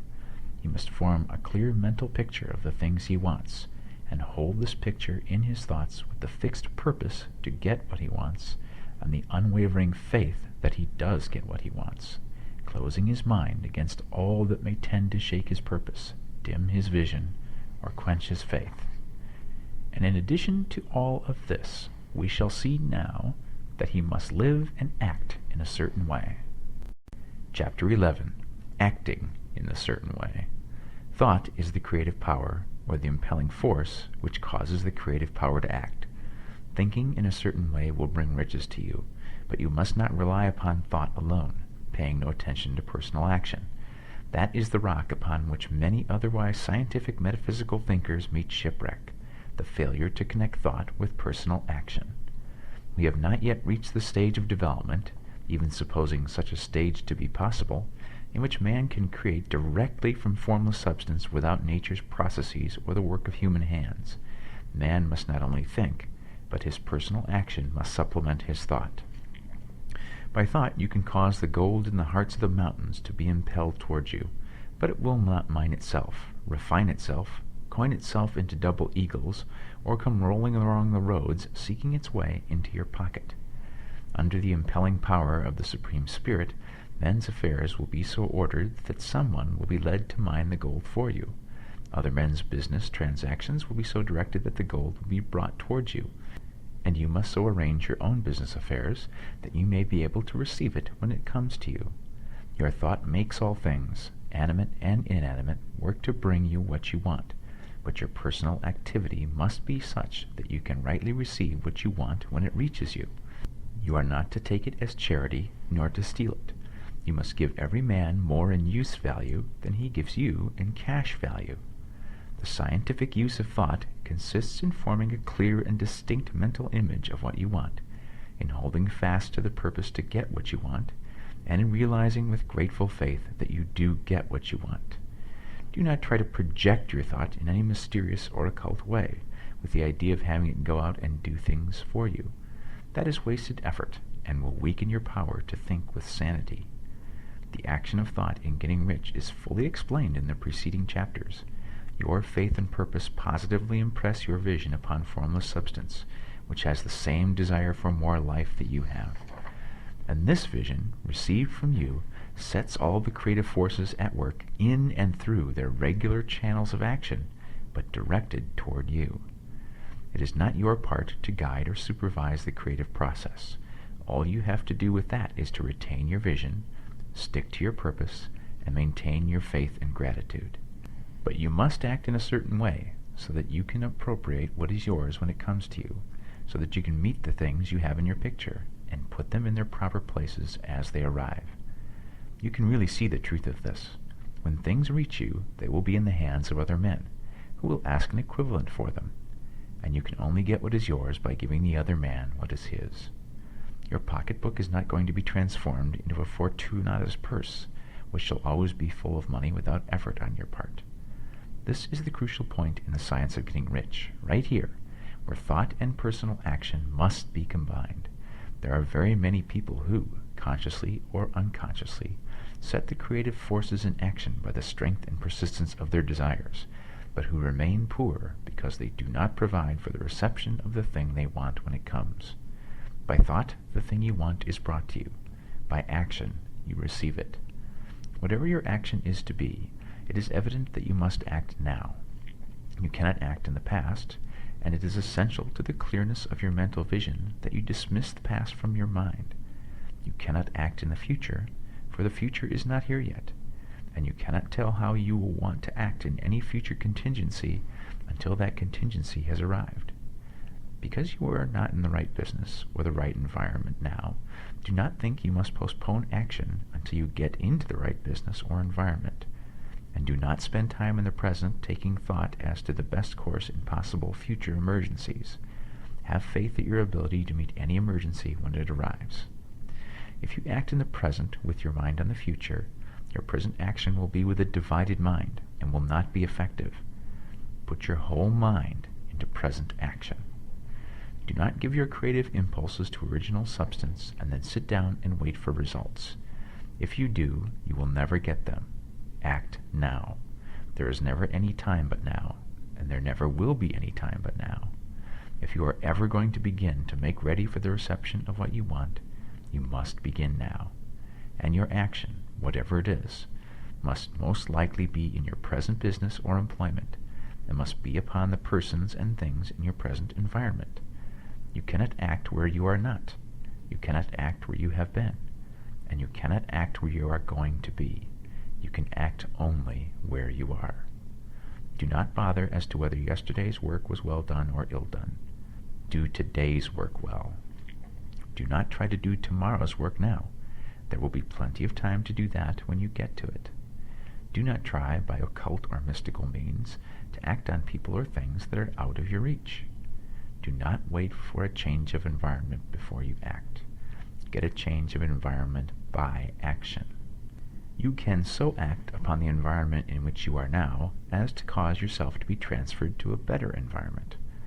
Hold with faith and purpose the vision of yourself in the better environment, but act upon your present environment with all your heart, and with all your strength, and with all your mind. Do not spend any time in daydreaming or castle building. Hold to the one vision of what you want, and act now. Do not cast about seeking some new thing to do, or some strange, unusual, or remarkable action to perform as a first step towards getting rich. It is probable that your actions, at least for some time to come, will be those you have been performing for some time past. But you are to begin now to perform these actions in a certain way, which will surely make you rich. If you are engaging in some business and feel that it is not the right one for you, do not wait until you get into the right business before you begin to act. Do not feel discouraged or sit down and lament because you are misplaced. No man was ever so misplaced but that he could not find the right place, and no man ever became so involved in the wrong business but that he could not get into the right business. Hold the vision of yourself in the right business, with the purpose to get into it, and the faith that you will get into it, and are getting into it, but act in your present business. Use your present business as the means of getting a better one, and use your present environment as a means of getting into a better one.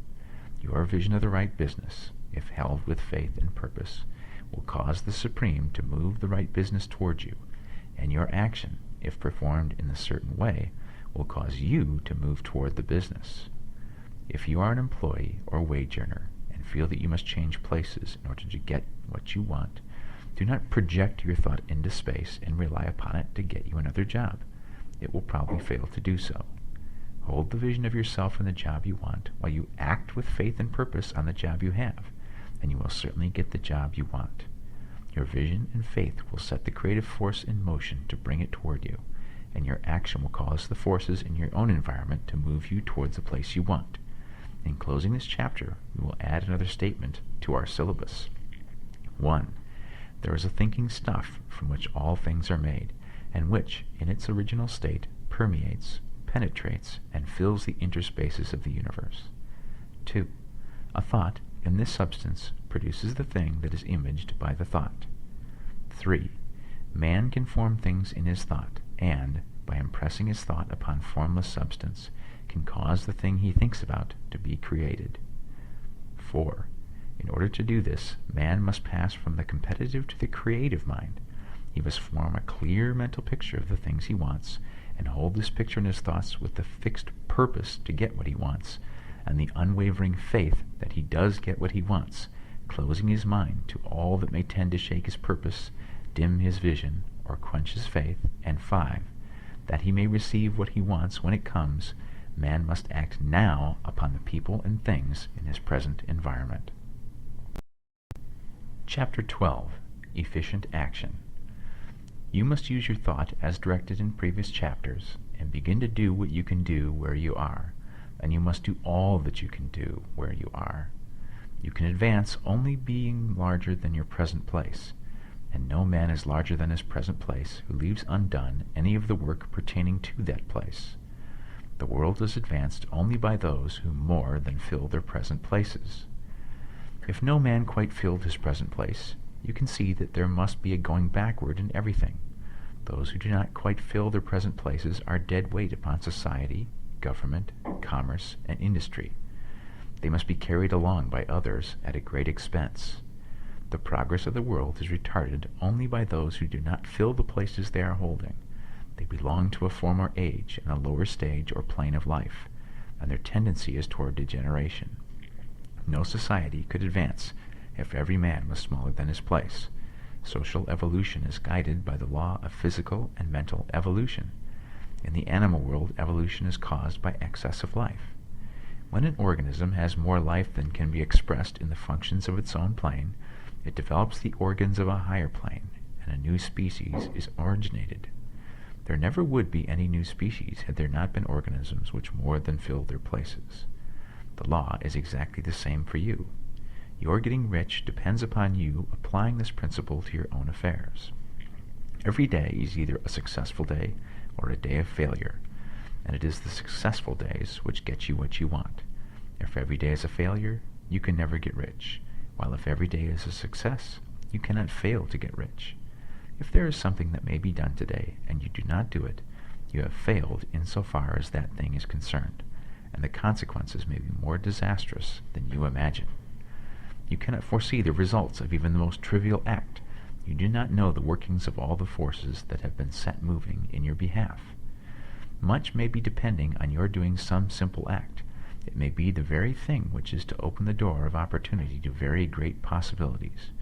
You can never know all the combinations which supreme intelligence is making for you in the world of things and of human affairs. Your neglect or failure to do some small thing may cause a long delay in getting what you want.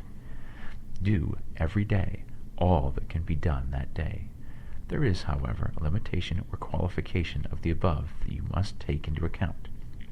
You are not to overwork, nor to rush blindly into your business in the effort to do the greatest possible number of things in the shortest possible time. You are not to try to do tomorrow's work today, nor to do a week's work in a day. It is really not the number of things you do, but the efficiency of each separate act that counts. Every act is, in itself, either a success or a failure. Every act is, in itself, either effective or inefficient. Every inefficient act is a failure, and if you spend your life in doing inefficient acts, your whole life will be a failure. The more things you do, the worse for you if all your acts are inefficient ones. On the other hand, every efficient act is a success in itself, and if every act of your life is an efficient one, your whole life must be a success. The cause of failure is doing too many things in an inefficient manner and not doing enough things in an efficient manner. You will see that it is a self-evident proposition that if you do not do any inefficient acts, and if you do a sufficient number of efficient acts, you will become rich. If, now, it is possible for you to make each act an efficient one, you will see again that the getting of riches is reduced to an exact science, like mathematics. The matter turns then on the questions whether you can make each separate act a success in itself. And this you can certainly do. You can make each act a success because all power is working with you, and all power cannot fail. Power is at your service, and to make each act efficient, you have only to put power into it. Every action is either strong or weak. And when every one is strong, you are acting in a certain way which will make you rich. Every act can be made strong and efficient by holding your vision while you are doing it, and putting the whole power of your faith and purpose into it. It is at this point that the people who fail who separate mental power from personal action. They use the power of mind in one place and at one time, and they act in another place and at another time. So their acts are not successful in themselves. Too many of them are inefficient. But if all power goes into every act, no matter how commonplace, every act will be a success in itself. And as in the nature of things every success opens the way to other successes, your progress towards what you want and the progress of what you want towards you will become increasingly rapid. Remember that successful action is cumulative in its results. Since the desire for more life is inherent in all things, when a man begins to move towards larger life, more things attach themselves to him, and the influence of his desire is multiplied. Do, every day, all that you can do that day, and do each act in an efficient manner. In saying that you must hold your vision while you are doing each act, however trivial or commonplace, I do not mean to say that it is necessary at all times to see the vision distinctly to its smallest detail. It should be the work of your leisure hours to use your imagination on the details of your vision, and to contemplate them until they are firmly fixed upon memory. If you wish speedy results, spend practically all of your spare time in this practice. By continuous contemplation, you will get the picture of what you want, even to the smallest details, so firmly fixed upon your mind, and so completely transferred to the mind of formless substance, that in your working hours you need only to mentally refer to the picture to stimulate your faith and purpose, and cause your best effort to be put forth. Contemplate your picture in your leisure hours until your consciousness is so full of it that you can grasp it instantly. You will become so enthused with its bright promises that the mere thought of it will call forth the strongest energies of your whole being. Let us again repeat our syllabus, and by slightly changing the closing statements, bring it to the point we have now reached. 1. There is a thinking stuff from which all things are made, and which, in its original state, permeates, penetrates, and fills the interspaces of the universe. 2. A thought in this substance produces the thing that is imaged by the thought. 3. Man can form things in his thought, and, by impressing his thought upon formless substance, can cause the thing he thinks about to be created. 4. In order to do this, man must pass from the competitive to the creative mind. He must form a clear mental picture of the things he wants, and do, with faith and purpose, all that can be done each day, doing each separate thing in an efficient manner. Chapter 13. Getting into the right business. Success in any particular business depends, for one thing, upon your possessing, in a well-developed state, the faculties required in that business. Without good musical faculty, no one can succeed as a teacher of music. Without well-developed mechanical faculties, no one can achieve great success in any of the mechanical trades. Without tact and the commercial faculties, no one can succeed in mercantile pursuits. But to possess, in a well-developed state, the faculties required in your particular vocation does not ensure getting rich. There are musicians who have remarkable talent, and who yet remain poor. There are blacksmiths, carpenters, and so on, who have excellent mechanical ability, but who do not get rich. And there are merchants with good faculties for dealing with men, who nevertheless fail. The different faculties are tools. It is essential to have good tools, but it is also essential that the tools should be used in the right way. One man can take a sharp saw, a square, a good plane, and so on, and build a handsome article of furniture. Another man can take that same set of tools and set to work to duplicate the article, but his production will be a botch. He does not know how to use good tools in a successful way. The various faculties of your mind are the tools with which you must do the work which is to make you rich. It will be easier for you to succeed if you get into a business for which you are well equipped with mental tools. Generally speaking, you will do best in that business which will use your strongest faculties, the one for which you are naturally best fitted. But there are limitations to this statement also. No man should regard his vocation as being irrevocably fixed by the tendencies with which he was born. You can get rich in any business, for if you have not the right talent, you can develop that talent. It merely means that you will have to make your tools as you go along, instead of confining yourself to the use of those with which you were already born. It will be easier for you to succeed in a vocation for which you already have the talents in a well-developed state, but you can succeed in any vocation, for you can develop any rudimentary talent, and there is no talent of which you have not at least the rudiment.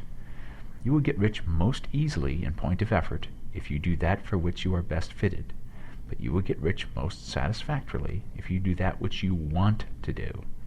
Doing what you want to do is life, and there is no real satisfaction in living if we are compelled to be forever doing something which we do not like, and can never do what we want to do. And it is certain that you can do what you want to do. The desire to do it is proof that you have within you the power which can do it. Desire is a manifestation of power. The desire to play music is the power which can play music seeking expression and development. The desire to invent mechanical devices is the mechanical talent seeking expression and development. Where there is no power, either developed or undeveloped, to do a thing, there is never any desire to do that thing. And where there is strong desire to do a thing, it is certain proof that the power to do it is strong, and only requires to be developed and applied in the right way. All things being equal, it is best to select the business for which you have the best developed talent. But if you have a strong desire to engage in any particular line of work, you should select that work as the ultimate end at which you aim. You can do what you want to do, and it is your right and privilege to follow the business or vocation which will be most congenial and pleasant. You are not obliged to do what you do not like to do, and should not do it except as a means to bring you to the doing of the thing you want to do. If there are past mistakes whose consequences have placed you in an undesirable business or environment, you may be obliged for some time to do what you do not like to do. But you can make the doing of it pleasant by knowing that it is making it possible for you to come to the doing of what you want to do. If you feel that you are not in the right vocation, do not act too hastily in trying to get into another one. The best way, generally, to change business or environment is by growth. Do not be afraid to make a sudden and radical change if the opportunity is presented, and you feel, after careful consideration, that it is the right opportunity. But never take sudden or radical action when you are in doubt as to the wisdom of doing so. There is never any hurry on the creative plane, and there is no lack of opportunity. When you get out of the competitive mind, you will understand that you never need to act hastily. No one else is going to beat you to the thing you want to do. There is enough for all. If one space is taken, another and a better one will be opened for you a little farther on. There is plenty of time. When you are in doubt, wait. Fall back on the contemplation of your vision, and increase your faith and purpose, and by all means, in times of doubt and indecision, cultivate gratitude.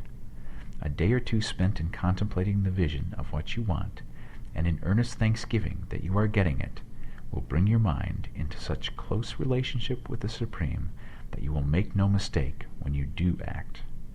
There is a mind which knows all there is to know, and you can come into close unity with this mind by faith and the purpose to advance in life if you have deep gratitude. Mistakes come from acting hastily, or from acting in fear or doubt, or in forgetfulness of the right motive, which is more life to all and less to none. As you go on in the certain way, opportunities will come to you in increasing number, and you will need to be very steady in your faith and purpose, and to keep in close touch with the all-mind by reverent gratitude. Do all that you can do in a perfect manner every day, but do it without haste, worry, or fear. Go as fast as you can, but never hurry. Remember that in the moment you begin to hurry, you cease to be a creator and become a competitor. You drop back upon the old plane again. Whenever you find yourself hurrying, call a halt. Fix your attention on the mental image of the thing you want, and begin to give thanks that you are getting it. The exercise of gratitude will never fail to strengthen your faith and renew your purpose. Chapter 14. The Impression of Increase. Whether you change your vocation or not, Your actions for the present must be those pertaining to the business in which you are now engaged. You can get into the business you want by making constructive use of the business you already are established in, by doing your daily work in a certain way. And insofar as your business consists in dealing with other men, whether personally or by letter, the key thought of all your efforts must be to convey to their minds the impression of increase. Increase is what all men and women are seeking. It is the urge of the formless intelligence within them seeking fuller expression. The desire for increase is inherent in all nature. It is the fundamental impulse of the universe. All human activities are based on the desire for increase. People are seeking more food, more clothes, better shelter, more luxury, more beauty, more knowledge, more pleasure, increase in something, more life. Every living thing is under this necessity for continuous advancement. Where increase of life ceases, dissolution and death set in at once. Man instinctively knows this, and hence he is forever seeking more. This law of perpetual increase is set forth by Jesus in the parable of the talents. Only those who gain more retain any. From him who hath not shall be taken away even that which he hath. The normal desire for increased wealth is not an evil or reprehensible thing. It is simply the desire for more abundant life. It is aspiration. And because it is the deepest instinct of their natures, all men and women are attracted to him who can give them more of the means of life. In following the certain way as described in the foregoing pages, you are getting continuous increase for yourself, and you are giving it to all with whom you deal. You are a creative center from which increase is given off to all. Be sure of this, and convey assurance of the fact to every man, woman, and child with whom you come in contact, no matter how small the transaction. Even if it be only the selling of a stick of candy to a little child, put into it the thought of increase, and make sure that the customer is impressed with the thought. Convey the impression of advancement with everything you do, so that all people shall receive the impression that you are an advancing man, and that you advance all who deal with you, even to the people with whom you meet in a social way, without any thought of business, and to whom you do not try to sell anything. Give the thought of increase. You can convey this impression by holding the unshakable faith that you, yourself, are in the way of increase, and by letting this faith inspire, fill, and permeate every action. Do everything that you do in the firm conviction that you are an advancing personality, and that you are giving advancement to everybody. Feel that you are getting rich, and that in doing so you are making others rich, and conferring benefits on all. Do not boast or brag of your success, or talk about it unnecessarily. True faith is never boastful. Wherever you find a boastful person, you find one who is secretly doubtful and afraid. Simply feel the faith, and let it work out in every transaction. Let every act and tone and look express the quiet assurance that you are getting rich, that you are already rich. Words will not be necessary to communicate this feeling to others. They will feel the sense of increase when in your presence, and will be attracted to you again. You must so impress others that they will feel, in associating with you, they will get increase for themselves. See that you give them a use value greater than the cash value you are taking from them. Take an honest pride in doing this, and let everybody know it, and you will have no lack of customers. People will go where they are given increase, and the Supreme, which desires increase in all, and which knows all, will move toward you men and women who have never heard of you. Your business will increase rapidly, and you will be surprised at the unexpected benefits which will come to you. You will be able from day to day to make larger combinations, secure greater advantages, and to go on into a more congenial vocation if you desire to do so. But doing all this, you must never lose sight of your vision of what you want, or your faith and purpose to get what you want. Let me here give you another word of caution in regard to motives. Beware of the insidious temptation to seek for power over other men. Nothing is so pleasant to the unformed or partially developed mind as the exercise of power or dominion over others. The desire to rule for selfish gratification has been the curse of the world. For countless ages, kings and lords have drenched the earth with blood in their battles to extend their dominions. not to seek more life for all, but to get more power for themselves. Today, the main motive in the business and industrial world is the same. Men marshal their armies of dollars and lay waste the lives and hearts of millions in the same mad scramble for power over others. Commercial kings, like political kings, are inspired by the lust for power. Jesus saw in this desire for mastery the moving impulse of that evil world he sought to overthrow. Read the 23rd chapter of Matthew and see how he pictures the lust of the Pharisees to be called master, to sit in high places, to domineer over others, and to lay burdens on the backs of the less fortunate. And note how he compares this lust for dominion with the brotherly seeking for the common good to which he calls his disciples. Look out for the temptation to seek for authority, to become a master, to be considered as one who is above the common herd, to impress others by lavish display, and so on. The mind that seeks for mastery over others is the competitive mind, and the competitive mind is not the creative one. In order to master your environment and your destiny, it is not at all necessary that you should rule over your fellow men, and, indeed, when you fall into the world's struggle for the high places, you begin to be conquered by fate and environment, and your getting rich becomes a matter of chance and speculation. Beware of the competitive mind. No better statement of the principle of creative action can be formulated than the famous declaration of the late Golden Rule Jones of Toledo, quote, "What I want for myself, I want for everybody."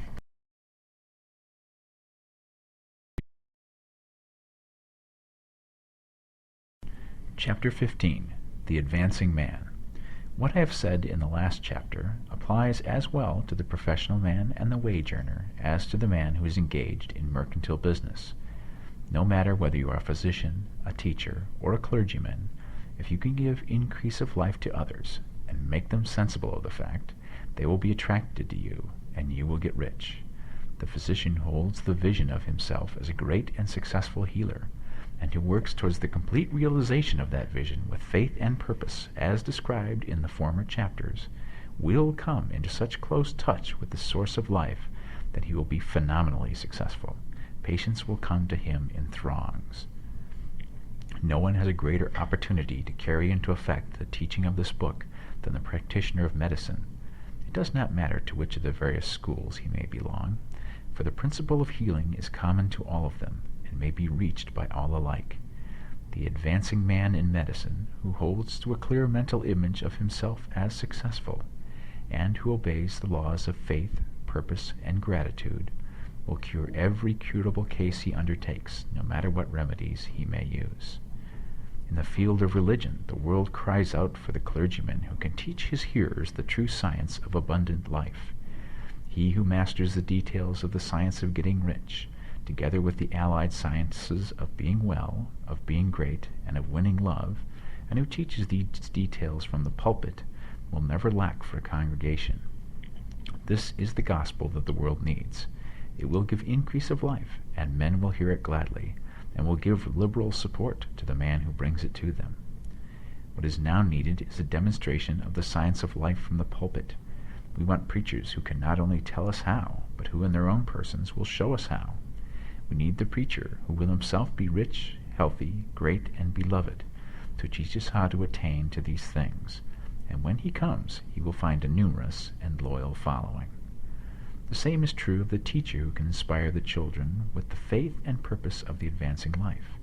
He will never be out of a job, and any teacher who has this faith and purpose can give it to his pupils. He cannot help giving it to them if it is part of his own life and practice. What is true of the teacher, preacher, and physician is true of the lawyer, dentist, real estate man, insurance agent, of everybody. The combined mental and personal action I have described is infallible. It cannot fail. Every man and woman who follows these instructions steadily, perseveringly, and to the letter will get rich. The law of the increase of life is as mathematically certain in its operation as the law of gravitation. Getting rich is an exact science. The wage earner will find this as true of his case as of any of the others mentioned. Do not feel that you have no chance to get rich because you are working where there is no visible opportunity for advancement. where wages are small and the cost of living high. Form your clear mental vision of what you want and begin to act with faith and purpose. Do all the work you can do every day and do each piece of work in a perfectly successful manner. Put the power of success and the purpose to get rich into everything you do. But do not do this merely with the idea of currying favor with your employer, in the hope that he or those above you will see your good work and advance you. It is not likely that they will do so. The man who is merely a good workman, filling his place to the very best of his ability, and satisfied with that, is valuable to his employer, and it is not to the employer's interest to promote him. He is worth more where he is. To secure advancement, something more is necessary than to be too large for your place. The man who is certain to advance is the one who is too big for his place and who has a clear concept of what he wants to be, who knows that he can become what he wants to be, and who is determined to be what he wants to be. Do not try to more than fill your present place with a view to pleasing your employer. Do it with an idea of advancing yourself. Hold the faith and purpose of increase during work hours, after work hours, and before work hours.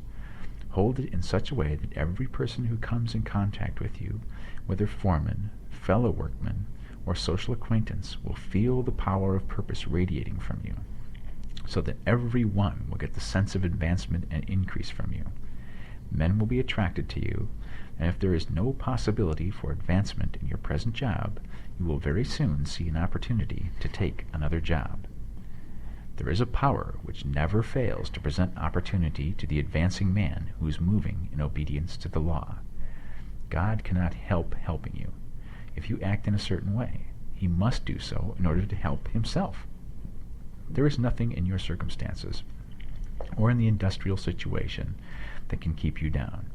If you cannot get rich working for the Steel Trust, you can get rich on a 10-acre farm. And if you begin to move in a certain way, you will certainly escape from the clutches of the Steel Trust and get onto the farm or wherever else you wish to be. If a few thousand of its employees would enter upon the certain way, the Steel Trust would soon be in a bad plight. It would have to give its working man more opportunity or go out of business. Nobody has to work for a trust. The trust can keep men in so-called hopeless conditions only so long as there are men who are too ignorant to know of the science of getting rich, or too intellectually slothful to practice it. Begin this way of thinking and acting, and your faith and purpose will make you quick to see any opportunity to better your condition.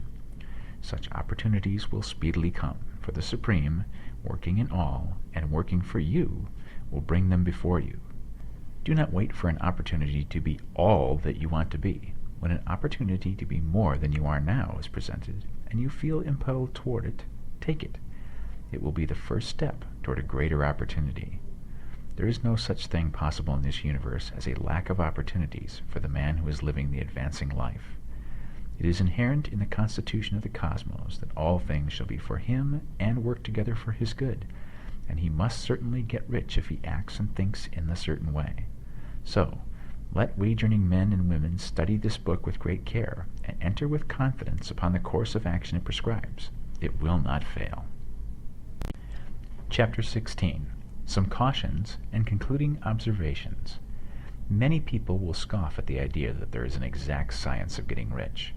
Holding the impression that the supply of wealth is limited, they will insist that social and governmental institutions must be changed before even any considerable number of people can acquire a competence. But this is not true. It is true that existing governments can keep the masses in poverty, but this is because the masses do not think and act in the certain way. If the masses begin to move forward as suggested in this book, neither governments nor industrial systems can check them. All systems must be modified to accommodate the forward movement.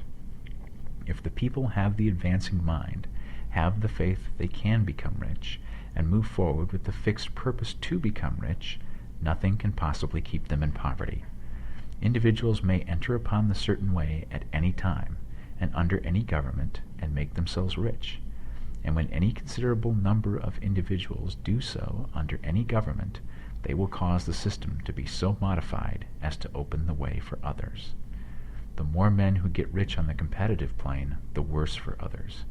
The more who get rich on the creative plane, the better for others. The economic salvation of the masses can only be accomplished by getting a large number of people to practice the scientific methods set down in this book and become rich. These will show others the way and inspire them with a desire for real life, with the faith that it can be attained, and with the purpose to attain it. For the present, however, it is enough to know that neither the government under which you live nor the capitalistic or competitive system of industry can keep you from getting rich. When you enter upon the creative plane of thought, you will rise above all these things and become a citizen of another kingdom. But remember that your thought must be held upon the creative plane. You are never for an instant to be betrayed into regarding the supply as limited, or into acting on the moral level of competition. Whenever you do fall into old ways of thought, correct yourself instantly, for when you are in the competitive mind, you have lost the cooperation of the mind of the whole. Do not spend any time in planning as to how you will meet possible emergencies in the future, except as the necessary policies may affect your actions today. You are concerned with doing today's work in a perfectly successful manner, and not with emergencies which may arise tomorrow. You can attend to them as they come. Do not concern yourself with questions as to how you shall surmount obstacles which may loom upon your business horizon, unless you can see plainly that your course must be altered today in order to avoid them. No matter how tremendous an obstruction may appear at a distance, you will find that if you go on in a certain way, it will disappear as you approach it, or that a way over, through, or around it will appear. No possible combination of circumstances can defeat a man or woman who is proceeding to get rich along strictly scientific lines. No man or woman who obeys the law can fail to get rich, any more than one can multiply 2 by 2 and fail to get 4. Give no anxious thought to possible disasters, obstacles, panics, or unfavorable combinations of circumstances. It is time enough to meet such things when they present themselves before you in the immediate present, and you will find that every difficulty carries with it the wherewithal for its overcoming. Guard your speech. Never speak of yourself, your affairs, or of anything else in a discouraged or discouraging way. Never admit the possibility of failure, or speak in a way that infers failure as a possibility. Never speak of the times as being hard, or of business conditions as being doubtful. Times may be hard, and business doubtful for those who are on the competitive plane, but they can never be so for you. You can create what you want, and you are above fear. When others are having hard times and poor business, you will find your greatest opportunities. Train yourself to think of and to look upon the world as something which is becoming, which is growing, and to regard seeming evil as being only that which is undeveloped. Always speak in terms of advancement. To do otherwise is to deny your faith, and to deny your faith is to lose it. Never allow yourself to feel disappointed. You may expect to have a certain thing at a certain time, and not get it at that time, and this will appear to you like failure. But if you hold to your faith, you will find that the failure is only apparent. Go on in a certain way, and if you do not receive that thing, you will receive something so much better that you will see that the seeming failure was really a great success. A student of this science had set his mind on making a certain business combination which seemed to him at the time to be very desirable, and he worked for some weeks to bring it about. When the crucial time came, the thing failed in a perfectly inexplicable way. It was as if some unseen influence had been working secretly against him. He was not disappointed. On the contrary, he thanked God that his desire had been overruled, and went steadily on with a grateful mind. In a few weeks, an opportunity so much better came his way that he would not have made the first deal on any account, and he saw that a mind which knew more than he knew had prevented him from losing the greater good by entangling him with the lesser. That is the way every seeming failure will work out for you, if you keep your faith, hold to your purpose, have gratitude, and do every day all that can be done that day, doing each separate act in a successful manner. When you make a failure, it is because you have not asked for enough. Keep on, and a larger thing than you are seeking will certainly come to you. Remember this. You will not fail because you lack the necessary talent to do that which you wish to do. If you go on as I have directed, you will develop all the talent that is necessary to the doing of your work. It is not within the scope of this book to deal with the science of cultivating talent, but it is as certain and simple as the process of getting rich. However, do not hesitate or waver for fear that when you come to any certain place you will fail for lack of ability. Keep right on, and when you come to that place, the ability will be furnished to you. The same source of ability which enabled the untaught Lincoln to do the greatest work in government ever accomplished by a single man is open to you. You may draw upon all the mind there is for wisdom to use in meeting the responsibilities which are laid upon you. Go on in full faith. Study this book. Make it your constant companion until you have mastered all the ideas contained in it. While you are getting firmly established in this faith, you will do well to give up most recreations and pleasure, and to stay away from places where ideas conflicting with these are advanced in lectures or sermons. Do not read pessimistic or conflicting literature, or get into arguments upon the matter. Do very little reading outside of the writers mentioned in the preface. Spend most of your leisure time in contemplating your vision and in cultivating gratitude and in reading this book. It contains all you need to know of the science of getting rich, and you will find all the essentials summed up in the following chapter. Chapter 17. Summary of the Science of Getting Rich. There is a thinking stuff from which all things are made, and which, in its original state, permeates, penetrates, and fills the interspaces of the universe. A thought in this substance produces the thing that is imaged by the thought. Man can form things in his thought, and by impressing his thought upon formless substance can cause the thing he thinks about to be created. In order to do this, man must pass from the competitive to the creative mind. Otherwise he cannot be in harmony with the formless intelligence, which is always creative and never competitive in spirit. Man may come into full harmony with the formless substance by entertaining a lively and sincere gratitude for the blessings it bestows upon him. Gratitude unifies the mind of man with the intelligence of substance, so that man's thoughts are received by the formless.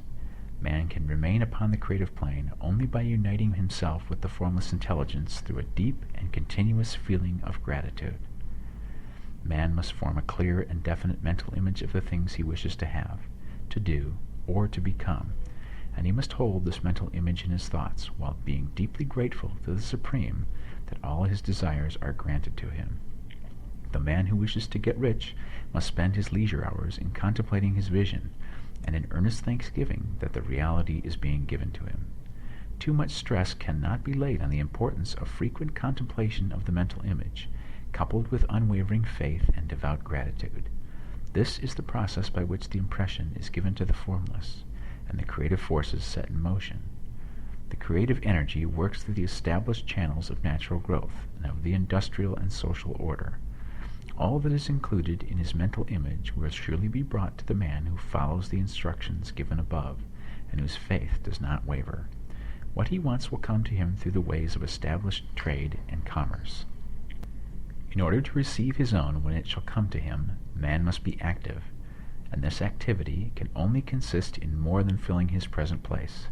He must keep in mind the purpose to get rich through the realization of his mental image, and he must do, every day, all that he can do that day, taking care to do each act in a successful manner. He must give to every man a use value in excess of the cash value he receives, so that each transaction makes for more life, and he must so hold the advancing thought that the impression of increase will be communicated to all with whom he comes in contact. The men and women who practice the foregoing instructions will certainly get rich, and the riches they receive will be in exact proportion to the definiteness of their vision, the fixity of their purpose, the steadiness of their faith, and the depth of their gratitude. The end.